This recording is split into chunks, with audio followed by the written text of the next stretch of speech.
तो प्यारे साथियों, कैसे हो? एक नया चैप्टर है टिश्यू का, और यहाँ से आपका ज़रूर प्रश्न पूछा जाएगा, चाहे वो कोई सा भी एग्ज़ाम हो जिसमें साइंस आती हो, चाहे वो रेलवे ग्रुप डी का एग्ज़ाम हो, चाहे हरियाणा ग्रुप डी का एग्ज़ाम हो, कोई भी कंपटीशन लेवल का एग्ज़ाम हो, और उसके लिए आप साइंस पढ़ रहे हो, तो इससे बाहर साइंस नहीं आने वाली है। और ये हमारे हैंड रिटन नोट्स हैं, ठीक है, बहुत मेहनत से बनाए गए हैं, टोटली बेस्ड ऑन एनसीईआरटी पर आपके रहने वाले हैं। एनसीईआरटी से बनाए गए नोट्स हैं और साथियों, और इसमें एक हमने अच्छा कंटेंट देने की आपको कोशिश की है, ठीक है। अगर आप मेरी पिछली वीडियो देख रहे हो तो आपको नोट्स का पता चल ही गया होगा, ठीक है। बाकी अगर आप इस वीडियो पे जुड़े हैं तो यहाँ से भी आपको बेस्ट अंडरस्टैंडिंग देखने को मिलेगी हर टॉपिक के बारे में। अगर आप ये मेरे नोट्स लेना चाहते हो तो हमारा ये व्हाट्सएप नंबर है 8222 920 256। इस पे जाके आप मैसेज कर सकते हो, पेमेंट कर सकते हो, बाद में स्क्रीनशॉट भेज देना और मैं आपको पीडीएफ दे दूंगा, ठीक है। अगर आप बायो की पीडीएफ लेना चाहते हो, सिर्फ बायो की, तो 50 रुपये की है, ठीक है। समझ में आया? तो शुरुआत करते हैं हमारे टिश्यू के बारे में, ठीक है। और अगर पूरी साइंस की पीडीएफ लेना चाहते हो, पूरी साइंस की पीडीएफ, तो वो आपको 150 रुपये में पूरा का पूरा नोट्स का पैकेज मिलेगा, ठीक है। मतलब कि देखो, अब फिलहाल चैनल पे बायो शुरू है, तो अब फिलहाल क्या होगा, सिर्फ बायो के नोट्स ही अवेलेबल होंगे। जब फिजिक्स शुरुआत होगी, फिजिक्स की शुरुआत होगी चैनल पे, तो फिजिक्स के नोट्स अवेलेबल होंगे, और केमिस्ट्री करेंगे तो केमिस्ट्री के भी अवेलेबल होंगे। तो फिलहाल बायो है तो हमारे पास बायो के फिलहाल सारे नोट्स बने धरे हैं, ठीक है। समझ में आया? अगर फिजिक्स के नोट्स मांगोगे फिलहाल, तो फिजिक्स के अभी नहीं बने हैं, क्योंकि हम साथ साथ बनाते हैं और फिर आपको बेस्ट कंटेंट और अपडेटेड कंटेंट देने की कोशिश करते हैं, ठीक है। तो अब ज़्यादा टाइम वेस्ट ना करते हुए चैप्टर को शुरू करते हैं भाई। आप पढ़ रहे हैं भाई टिश्यू के बारे में। टिश्यू को हिंदी में उत्तक कहते हैं। मल्टी सेलुलर जीवों में जब बहुत सारी कोशिकाएं मिलकर टिश्यू का निर्माण करती हैं, समान कोशिकाओं के समूह को उत्तक कहते हैं। समान कोशिकाओं के समूह को उत्तक कहते हैं। अब देखेंगे टिश्यू की डिस्कवरी। टिश्यू की डिस्कवरी किसने करी थी? जेवियर बाइकोट ने करी थी। जेवियर बाइकोट ने करी थी टिश्यू की। किसकी? जेवियर बाइकोट ने इसकी खोज की थी। स्टडी ऑफ टिश्यू हिस्टोलॉजी कहते हैं। स्टडी ऑफ टिश्यू को हिस्टोलॉजी बोलते हैं। क्या बोलते हैं? हिस्टोलॉजी। फादर ऑफ हिस्टोलॉजी को किसे बोला जाता है? गोटलिब को बोला जाता है। फादर ऑफ हिस्टोलॉजी गोटलिब को बोला जाता है। याद हो जाएगा आपको, फादर ऑफ हिस्टोलॉजी गोटलिब को बोला जाता है। टिश्यू वर्ड किसने दिया था? एन ग्रू ने। टिश्यू वर्ड किसने दिया था? एन ग्रू। कैसे याद रखेंगे? जो हमारे शरीर में टिश्यू है वो ग्रो की थर्ड फॉर्म क्या करो? ग्रो, ठीक है, ग्रीव होते रहते हैं, ऐसे याद रख सकते हो। फादर ऑफ हिस्टोलॉजी गोटलिब, ठीक है। Study of tissue histology. Discovery किसने करी थी? जेवियर बाइकोट ने करी थी। जेवियर बाइकोट ने करी थी। अब सबसे पहले हम क्या पढ़ेंगे भाई? सबसे पहले हम एनिमल टिश्यू के बारे में देखेंगे। किसके बारे में? एनिमल टिश्यू के बारे में देखेंगे। एनिमल टिश्यू कितने प्रकार का होता है? 4 प्रकार का एनिमल टिश्यू होता है। सबसे पहला एपिथेलियल टिश्यू, जिसे हिंदी में उपकला उत्तक बोलते हैं। दूसरा कनेक्टिव टिश्यू, जिसे हिंदी में संयोजी उत्तक बोलते हैं। तीसरा है मस्कुलर टिश्यू, जिसे हिंदी में पेशीय उत्तक बोलते हैं। चौथा है नर्वस टिश्यू, जिसे तंत्रिका उत्तक बोलते हैं। क्या बोलते हैं? तंत्रिका उत्तक बोलते हैं, ठीक है साथियों। अगर वीडियो में बैकग्राउंड नॉइस आपको सुनाई दे, उसे इग्नोर कर देना। कौन कौन से 4 मैंने आपको एनिमल टिश्यू के टाइप बताए हैं? Epithelial tissue, connective tissue, muscular tissue, nervous tissue. Epithelial, connective, muscular, nervous, ठीक है। अब सबसे पहले कौन सा पढ़ेंगे? एपिथेलियल टिश्यू, जिसे हिंदी में उपकला उत्तक बोलते हैं। क्या बोलते हैं? उपकला उत्तक बोलते हैं। बाह्य आवरण तथा रक्षा प्रदान करता है भाई। यो टिश्यू ना बाह्य आवरण और रक्षा प्रदान करता है। पता नहीं हमारे गली के कुत्तों क्या हो गया, अचानक जब भी मैं क्लास लेता हूं तभी भौंकने लग जाते हैं, ठीक है। तो कृपया उसके तरफ इग्नोर नहीं करके सिर्फ कक्षा की तरफ जो भी कंटेंट मैंने आपको दिया है उसकी तरफ से ध्यान देंगे, ठीक है। जो एपिथेलियल टिश्यू है वह क्या करता है भाई? बाह्य आवरण और रक्षा प्रदान करता है। सत्रावण और उत्सर्जन, संवेदन व अवशोषण की क्रिया करता है। सतनावण मतलब कि सेक्रेट करना, उत्सर्जन एक्सक्रेट कुछ बाहर निकालना, संवेदन मतलब कि सेंसेशन की अवशोषण अब्जॉर्प्शन की क्रिया करता है। ठीक है भाई। एपिथेलियल टिश्यू के टॉप टू पार्ट होते हैं। एपिथेलियल टिश्यू के कितने पार्ट होते हैं? 2 पार्ट होते हैं एपिथेलियल टिश्यू के। एक तो अगर कवरिंग एपिथेलियल, और अगर दूसरा है ग्लैंडुलर एपिथेलियल। एपिथेलियल भी टू टाइप का होता है, कवरिंग एपिथेलियल और ग्लैंडुलर एपिथेलियल। याद रखना है, कवरिंग एपिथेलियल और ग्लैंडुलर एपिथेलियल। जो कवरिंग एपिथेलियल है अलग अलग अंगों को कवर करने का काम करता है, और ग्लैंडुलर एपिथेलियल ग्लैंड बनाते हैं। क्या बनाते हैं मिलकर? ये ग्लैंड बनाते हैं। समझ में आया? एपिथेलियल टिश्यू क्या काम करते हैं? बाह्य आवरण देते हैं, रक्षा प्रदान करते हैं, सतरावण करते हैं, उत्सर्जन, संवेदन और अवशोषण की प्रक्रिया करते हैं। ठीक है साथियों, अगर आपको हमारे प्यारे साथियों नोट्स अगर आपको बहुत अच्छे लग रहे हो तो चैनल को सब्सक्राइब कर लेना, क्योंकि भाई हमारी बहुत मेहनत लगती है। क्योंकि यूट्यूब पे तो हम फ्री ही पढ़ा रहे हैं, हम तो अपनी थोड़ी सी मेहनत का चार्ज ले रहे हैं। जो भी चार्ज ले रहे हैं वो भी बहुत ज़्यादा नहीं, आपको 50 रुपये। अगर आप इसे पे नहीं करते, आपकी ये मत सोचना कि आपकी पढ़ाई नहीं होगी, बिल्कुल होगी। क्योंकि यूट्यूब पर तो हमारी क्लासेस बिल्कुल फ्री हैं, फ्री आपको करा रहे हैं। तो क्लासेस को पूरा देखा करो और चैनल सब्सक्राइब कर दिया करो। ठीक है, बस इतना ही हम मांगते हैं। और आपके लिए बिल्कुल हमारा चैनल बिल्कुल आपके लिए फ्री है। सिर्फ नोट्स की पीडीएफ्स के हम पैसे मांगते हैं, और किसी के पैसे हम नहीं लेते हैं, ना ही हम कोई पेड कोर्स निकालते हैं। और फिलहाल हमारा इतना बजट भी नहीं है कि हम आपके लिए पेड कोर्स भी निकाल लें। ठीक है, वैसे भी मेरा मानना है कि पेड कोर्स हम नहीं निकालेंगे। ठीक है, बाकी आपका अगर आप प्यार मिलता रहा, वीडियो को लाइक कीजिए, सब्सक्राइब कीजिए, जल्दी स्मार्ट बोर्ड का भी हमारा जुगाड़ हो जाएगा। ठीक है, तो समझ में आएगा भाई एपिथेलियल टिश्यू। आगे चलते हैं। जो एपिथेलियल टिश्यू हैं वह 2 पढ़े थे हमने, एक कवरिंग पढ़ा था और एक ग्लैंडुलर। ये जो कवरिंग एपिथेलियल है ना, उसको 2 भागों में बांटा गया है। कितने भागों में? 2। एक तो सिंपल और दूसरे कंपाउंड। एक तो सिंपल है, दूसरे कंपाउंड है। याद रखना है, एक सिंपल है, एक कंपाउंड है। सिंपल में कौन कौन से याद रखो? ये होते हैं हमारे स्क्वामस। क्या है? स्क्वोमस। ठीक है, अगला है कोलमनर। ठीक है, कोलमर। ठीक है, आगे है क्यूबॉइडल और है सिलिएटेड। ठीक है, स्क्वेमस, कोलमर, क्यूबॉइडल, सिलिएटेड। कौन कौन से? एक तो सल्की हिंदी में, दूसरे स्तंभकार, तीसरे घनाकार, तीसरे रोमक या पक्षाभी मतलब रोम जिसे। पहले स्क्वेमस सल्की, दूसरे कोलमर, तीसरे क्यूबॉइडल, चौथे सिलिएटेड। ठीक है, ये सिंपल के पार्ट हैं, और हमारे होते हैं कंपाउंड दूसरे। ठीक है, चला भाई, सबसे पहले स्क्वेमस देखेंगे। स्क्वेमस का मतलब त्वचा की परत, बाहरी परत पर पाए जाते हैं। वह जीव व आहार नली और ग्रास नली पाए जाते हैं। देखिए ऐसे उठे मतलब त्वचा की बाहरी परत पर पाए जाए भाई, अजीब पायजा है। स्क्वेमस कित पायजा है? त्वचा की बाहरी त्वचा पर, बाहरी त्वचा पर, जीवा पर, आहार नली या ग्रस नली, ये की चीजें आहार नली और ग्रस नली में पाए जाते हैं। ठीक है, आगे भाई स्तंभकार। ठीक है, कोलमर, ये अवशोषण अब्जॉर्प्शन और सेक्रेशन का आंतरिक अंगों को यांत्रिक सहारा देते हैं। मतलब जो स्तंभकार है ना भाई, ये भाई अपना अब्जॉर्प्शन के काम आवे हैं, और जो ये अपना सहारा दिया करें। ठीक है, ये अपने इंटेस्टाइन में होया करें, गोल ब्लैडर में होया करें, ओवेरी में। कित होया करें भाई? ये इंटेस्टाइन में होया करें, गोल ब्लैडर में होया करें, ओवेरी में। समझ में आया? याद रखना कि कित होते हैं हमारे इंटेस्टाइन्स, आंतों में, गोल ब्लैडर में, ओवेरी में होते हैं। आगे क्यूबॉइडल घनाभकार, ये लार ग्रंथियों में, सेलिवरी ग्लैंड्स में और स्वीट ग्लैंड्स में और किडनी ग्लैंड्स में होते हैं। मतलब ये ग्लैंड्स में होना है, सेलिवरी ग्लैंड्स में, स्वीट ग्लैंड्स में, किडनी ग्लैंड्स में। किसमें? सेलिवरी ग्लैंड्स में, स्वेट ग्लैंड्स में, किडनी ग्लैंड्स में अपने क्यूबॉइडल टिश्यू होते हैं। और ये अपने किसके पार्ट होते हैं? कवरिंग टिश्यू के, कवरिंग एपिथेलियल के पार्ट होते हैं। समझ में आया? चलो भाई आगे भाई अपने सिलिएटेड टिश्यू। इनकी स्टेप पर सिलिया का मतलब होता है रोम जैसी, बाल जैसी संरचना पाए जाते हैं। ये अंडवाहिनी, ओविडक्ट और ट्रेकिया, श्वास नली। ठीक है, ये अपनी अंडवाहिनी, ओविडक्ट और ट्रेकिया, आहार नली तथा मुख गुहा में पाए जाते हैं। मोस्ट रीजनरेशन पावर होती है इसमें, दोबारा बढ़ते रहे भाई। ठीक है। Most regeneration power epithelial tissue में होती है भाई, ठीक है। समझ में आया भाई। आगे चलेंगे, कनेक्टिव टिश्यू देख लेते हैं भाई। एपिथेलियल टिश्यू के बारे में पढ़ा था, एपिथेलियल टिश्यू के बारे में हम सभी ने पढ़ लिया था, ठीक है भाई।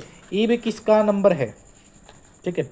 अगर क्लास आपको समझ में आ रही हो तो चैनल को सब्सक्राइब किए बिना आपने नहीं जाना है, ठीक है, क्योंकि चैनल सब्सक्राइब करना बहुत जरूरी है, ठीक है। एपिथेलियल टिश्यू के बाद हम पढ़ने वाले हैं कनेक्टिव टिश्यू के बारे में। किसके बारे में भाई, कनेक्टिव टिश्यू के बारे में। ये टिश्यू अंगों को जोड़ने का, जैसे कि नाम से पता चल रहा है कि अंगों को जोड़ने और आकार प्रदान करने तथा उसे बनाए रखने का कार्य करते हैं भाई, ठीक है। इनकी उत्पत्ति भ्रूण के मेसोडर्म से होती है। वेरी इंपॉर्टेंट, कनेक्टिव टिश्यू किस तरह है, जो हमारे भ्रूण की 3 परतें होते हैं, जाइगोट के 3 परतें होते हैं, कौन सी होती है, एक्सोड्रम, एंडोड्रम, मेसोड्रम, ठीक है। तो इनकी उत्पत्ति मेसोड्रम से होती है, मतलब मध्य परत से होती है। शरीर में सर्वाधिक पाए जाते हैं भाई कनेक्टिव टिश्यू, शरीर में सबसे ज्यादा पाए जाते हैं भाई। और भाई कनेक्टिव टिश्यू कितने प्रकार के होते हैं भाई, 3 प्रकार के कनेक्टिव टिश्यू होते हैं, ठीक है। कितने प्रकार के होते हैं भाई, 3 टाइप्स के होते हैं। एक तो इनमें कनेक्टिव टिश्यू में एक तो है प्रॉपर टिश्यू, दूसरे होते हैं एडिपोज टिश्यू, और जिसे स्केल्टन टिश्यू के नाम से भी जाना जाता है। सबसे पहले प्रॉपर टिश्यू, दूसरा एडिपोज टिश्यू या स्केल्टन टिश्यू के नाम से भी जाना जाता है, तीसरा लिक्विड टिश्यू या इन्हें फ्लूइड टिश्यू के भी नाम से बोलते हैं, ठीक है। कनेक्टिव टिश्यू कितने प्रकार के, 3 प्रकार के। कौन कौन से 3 प्रकार, प्रॉपर टिश्यू, एडिपोज टिश्यू या इन्हें स्केल्टन टिश्यू बोलते हैं, लिक्विड टिश्यू, फ्लूइड टिश्यू। दोबारा फिर से, proper tissue, adipose tissue, skeleton tissue, liquid tissue और फ्लूइड टिश्यू के नाम से जानते हैं। अब देखेंगे भाई, अब देखेंगे जो हमारे प्रॉपर कनेक्टिव टिश्यू होते हैं, मतलब जो ये कनेक्शन का काम करते हैं, ये किस में होते हैं भाई, ये होते भाई अपने हड्डियों को कनेक्ट करने का काम करते हैं, ठीक है। इसमें है भाई अपना annular, adipose, white tissue, tendon, ligament. नाम याद रखने हैं, लगभग नाम याद रखने हैं। अरे भाई जो भी अपना चैनल पे नया है ना भाई, प्यारे दोस्तों, बड़े बड़े अक्षर में लिख दूँ पहला है, क्योंकि इस चैनल से आप बहुत ज़्यादा फ़ायदा उठाने वाले हो। चैनल को सब्सक्राइब जरूर कर देगा भाई, ठीक है। ये मनु बताऊँगा कि सब्सक्राइब करे तो आपने फ़ायदा किया है। फ़ायदा ये होगा, आपने सबसे पहले अगर क्लास अपलोड होगी ना, सबसे पहले आपने इसका नोटिफिकेशन मिल जाएगा, सबसे पहला नोटिफिकेशन मिलेगा और सबसे पहले आप क्लास को कंप्लीट करोगे। कोई भी क्लास आपकी मिस नहीं होगी, ठीक है। मिस क्लास नहीं होगी, मिस क्लास आपकी बिल्कुल भी नहीं होने वाली है अगर आप सब्सक्राइब करके बेल आइकन दबाएंगे, ठीक है। तो भाई दोबारा क्लास में चले जाते हैं, भटकते नहीं बिल्कुल भी। Annular, adipose, white tissue, tendon, ligament. कौन कौन से, annular, adipose, white tissue, tendon, ligament. दोबारा फिर से दोहराएंगे, annular, adipose, white tissue, tendon, ligament. एक बार फिर से, annular, adipose, white tissue, tendon, ligament. दोबारा annular, adipose, white tissue, tendon, ligament. दोबारा फिर से रिपीट करे जाओ, याद हो जाएंगे। बार बार रिपीट करो, एक बार याद ना हो तो 2 बार, 3 बार, 10 बार, 100 बार याद करो। Annular, adipose, white tissue, tendon, ligament. समझ में आया भाई, चलो भाई आगे, चलो भाई लो भाई एक एक करके पढ़ेंगे। सबसे पहला है कौन सा है, एरोलर। एरोलर के बारे में पढ़ते हैं। फ्लेक्सिबल टिश्यू होते हैं भाई, किसी में करें एरोलर फ्लेक्सिबल टिश्यू होते हैं। इट्स कनेक्ट्स किनको, ऑर्गन्स को कनेक्ट करते हैं, ऑर्गन्स को कनेक्ट करते हैं। एग्जाम्पल देख लेते हैं भाई, इसमें एग्जाम्पल है फाइब्रोब्लास्ट, ठीक है, फाइब्रोब्लास्ट, मास्ट, मैक्रोफेजिस। जो फाइब्रोब्लास्ट है ये 3 प्रकार के होते हैं, 3 प्रकार के प्रोटीन होते हैं। इनमें कोलेजन होता है, इलास्टिन होता है और फाइब्रोनिकेटिन होता है, ठीक है।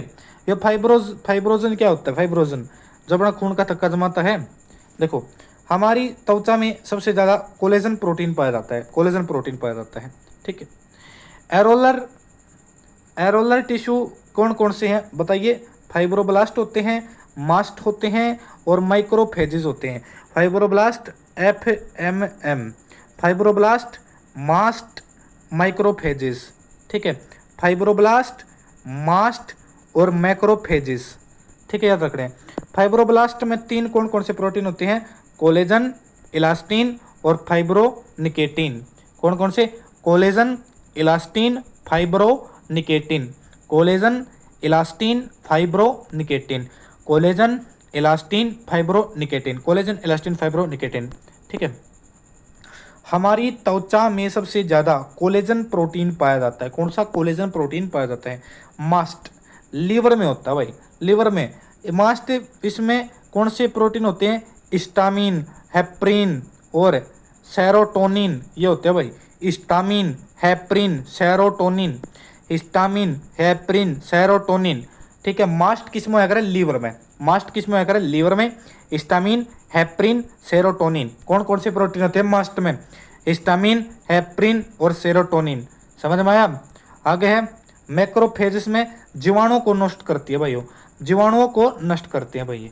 आगे है एडिपोज टिश्यू, जिसे वसा ऊतक भी बोलते हैं, त्वचा के नीचे उपस्थित है। एडिपोज की तो अगर त्वचा के नीचे, अपनी स्किन के नीचे फैट को स्टोर करते हैं। एडिपोज टिश्यू में क्या स्टोर होता है? फैट स्टोर होता है, फैट स्टोर होता है। वाइट टिश्यू कपाल हड्डियों के बीच में होते हैं, खोपड़ी नहीं होती भाई, कपाल हड्डियों के बीच में वाइट टिश्यू होते हैं। ठीक है भाई, आगे चलेंगे। अगले भाई टेंडन टिश्यू। टेंडन टिश्यू ये तंतु में उत्तक होते हैं, पेशी को हड्डी से जोड़ते हैं भाई। टेंडन जो अपने मसल्स को बोन से जोड़ने का जो काम करते हैं वो टेंडन टिश्यू करते हैं। कौन से टिश्यू करते हैं? Tendon tissue. आगे चलेंगे लिगामेंट, हड्डी से हड्डी को जोड़ेंगे भाई।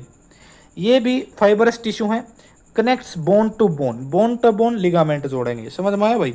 आगे है अपना, ठीक है, इतनी चीजें हमने बहुत गजब तरीके से पढ़ ली है ना। अपना एक और रह गया, ईब आवा है बीच में, स्केल्टन टिश्यू। कौन सा? Skeleton tissue. Proper connective tissue तो हमने पढ़ लिए हैं। ठीक है, स्केल्टल टिश्यू या फिर इसको बोलते हैं एडिपोज ना। एडिपोज तो स्किन के नीचे दौड़े, शुरू में गलती लिख दिया मैंने, 1 मिनट रुको, 1 मिनट। इसको आप कट कर सकते हो। ठीक है, चलो भैया आगे। स्केल्टन टिश्यू ये भाई अर्ध कठोर व लचीले होते हैं। ठीक है, कॉन्ड्रिन प्रोटीन होता है भाई स्केल्टन टिश्यू में। कॉन्ड्रिन प्रोटीन स्केल्टल टिश्यू में कॉन्ड्रिन प्रोटीन होता है। इनकी कोशिकाओं को, ठीक है, कॉन्ड्रोसाइट्स कहते हैं। क्या बोलते हैं? कॉन्ड्रोसाइट। उदाहरण कार्टिलेज, नाक या कान में कार्टिलेज होया करे, और ट्रेकिया और सारी बोन नाम होया करे। समझ में आया भाई?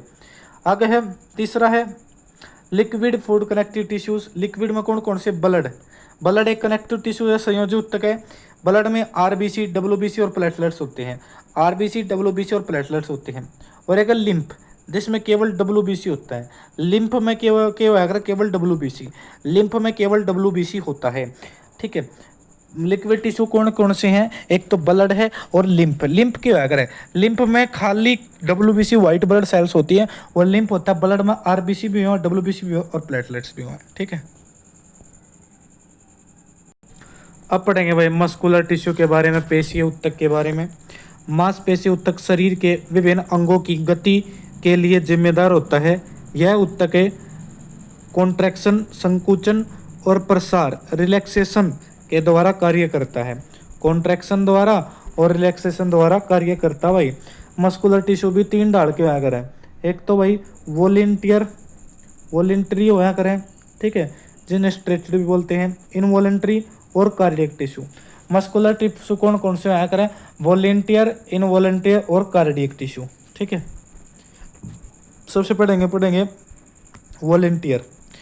वॉलेंटियर क्या होया करें? हमारी इच्छा के अनुसार कार्य करते हैं। रेखाएं पाई जाती हैं, हाथ पैर में पाए जा भाई ये। ठीक है, और भाई इनवॉलेंट्री कौन से होया करें? इनवॉलेंट्री रेखाएं नहीं पाई जाती, हमारी इच्छा अनुसार कार्य नहीं करते, शरीर के आंतरिक अंगों में पाए जाते हैं भाई। कार्डियक टिश्यू तो तुमने मेरा कार्डियक किससे संबंधित है? हार्ट तय। और हार्ट की संरचना स्ट्रेटेड पेशी, फंक्शन इनवॉलेंट्री होता है भाई इसका। ठीक है, वो जो हार्ट की संरचना हो स्ट्रेटेड पेशी, वॉलेंट्री पेशी तो बड़ी हुआ करे, पर इसका फंक्शन क्या करे? इनवॉलेंट्री होता है। ठीक है, समझ में आया? ठीक है, और भाई जो दिल है, अपना हार्ट है, उसको कार्डियक मसल में रखा जाता है। ये बात आपको याद होनी चाहिए। ठीक है, उसके बाद पढ़ेंगे भाई नर्वस टिश्यू, तंत्रिका ऊतक के बारे में। मस्तिष्क के संदेशों को ग्रहण करना, इसका काम होता है, इसकी पुनर्जन्म संस्था, दोबारा बनने की क्षमता सबसे कम होती है।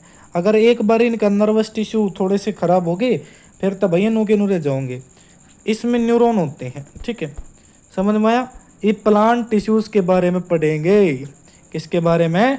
प्लांट टिश्यू के बारे में। और यहाँ से आपका बहुत महत्वपूर्ण प्रश्न पूछा था भाई, और ये हमारे नोट्स भाई रामबाण होने वाले हैं, इसे नोट्स ना बना रखे किसी ने भी, ठीक है।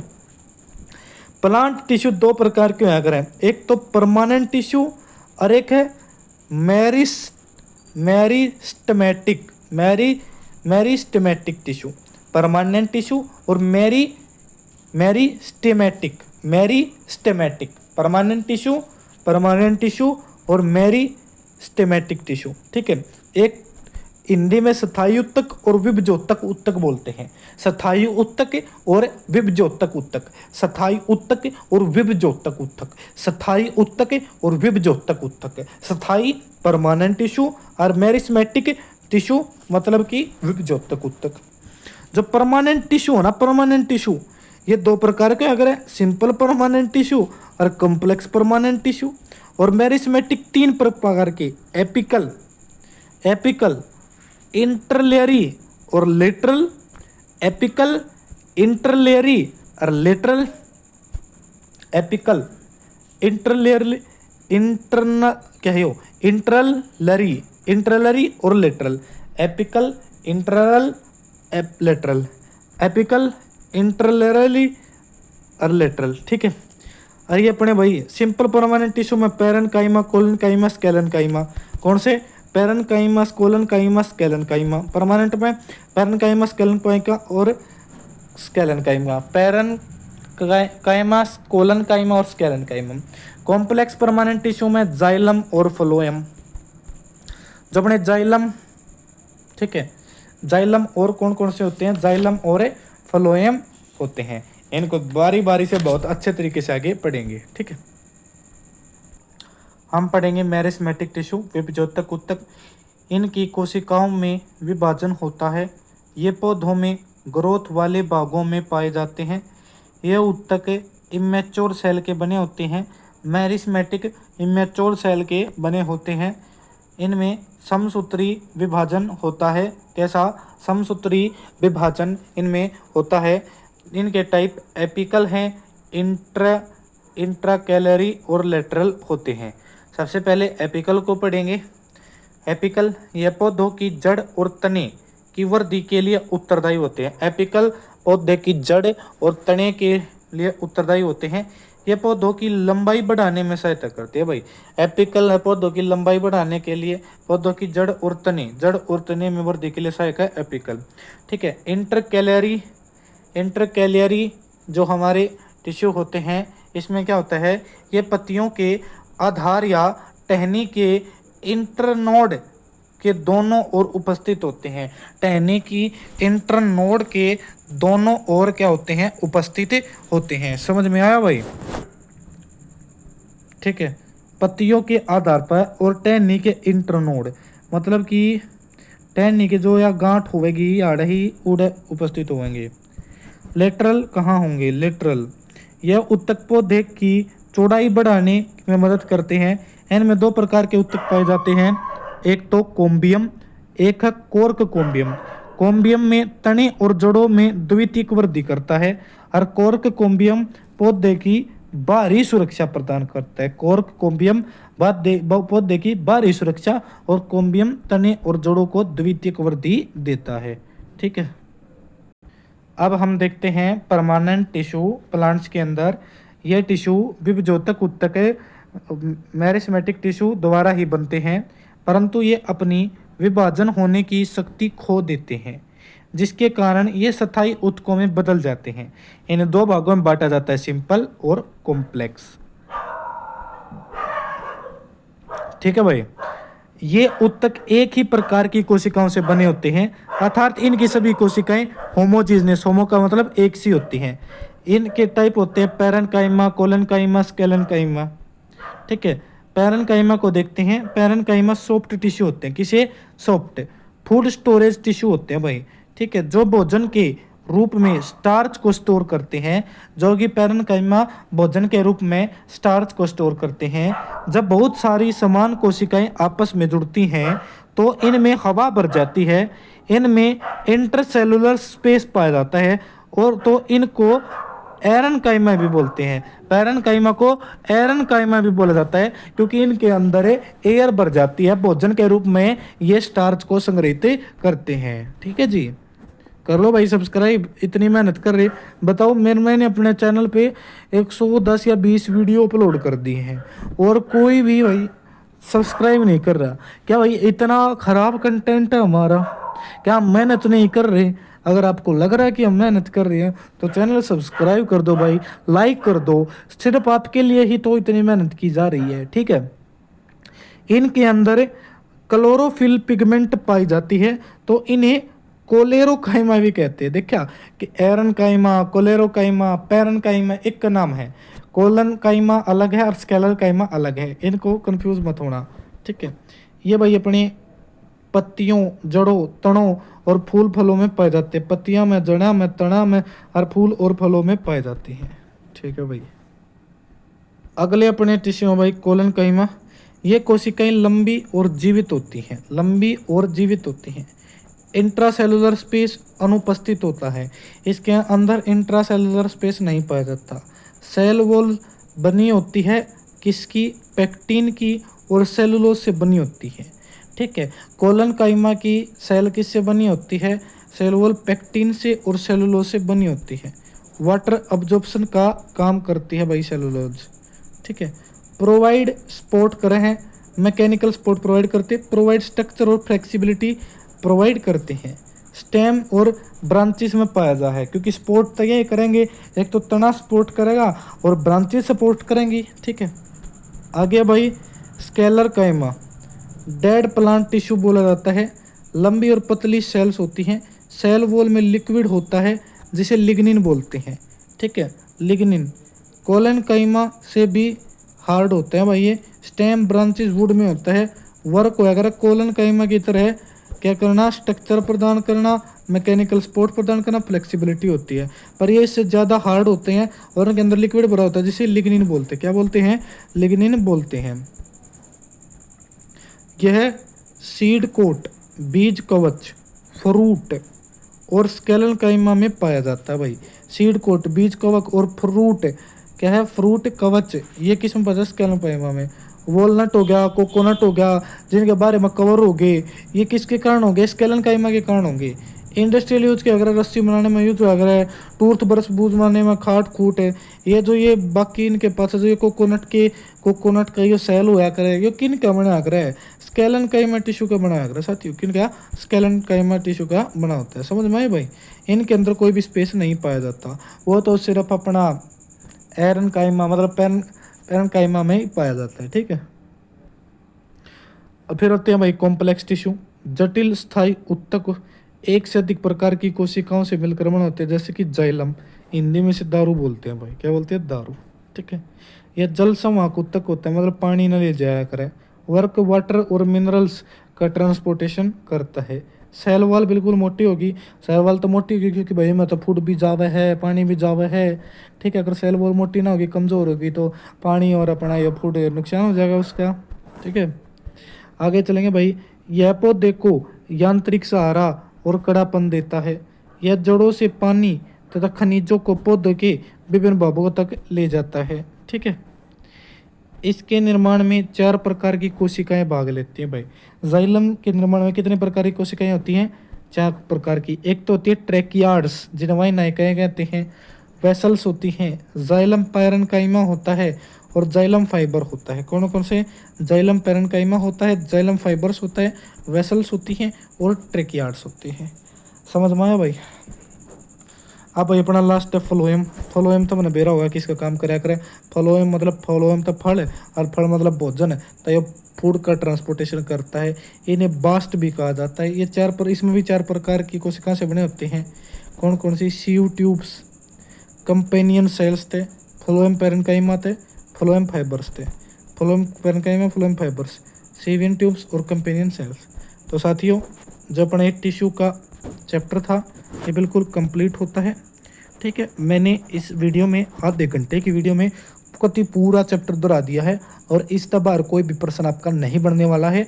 टिश्यू से अगर क्वेश्चन आएगा तो यहीं से आएगा, इससे अलग कोई भी आपका क्वेश्चन नहीं बनेगा। तो साथियों, अगर वीडियो पसंद आई हो तो चैनल को लाइक कीजिए, शेयर कीजिए, सब्सक्राइब कीजिए और अपने दोस्तों को भी बताइए चैनल के बारे में। और अगर आप हमारी PDF लेना चाहते हो तो आप 8/10/22 920 256 पे पेमेंट कर सकते हैं, 50 रुपये। स्क्रीनशॉट भेज देना, आपको PDF मिल जाएगी। ठीक है, और हमारा टेलीग्राम चैनल जरूर ज्वाइन करें भाई, टेलीग्राम बहुत ज़रूरी है। ये तो बताना भूल गया था, टेलीग्राम बहुत ज़रूरी है। टेलीग्राम का नाम AS स्टडी स्टिमुलेटर के नाम से है, जिसका डिस्क्रिप्शन बॉक्स में लिंक भी दिया गया है। अगर लिंक ना ओपन हो तो टेलीग्राम पे सर्च करके ज्वाइन हो जाना है। धन्यवाद, मिलते हैं नेक्स्ट वीडियो में।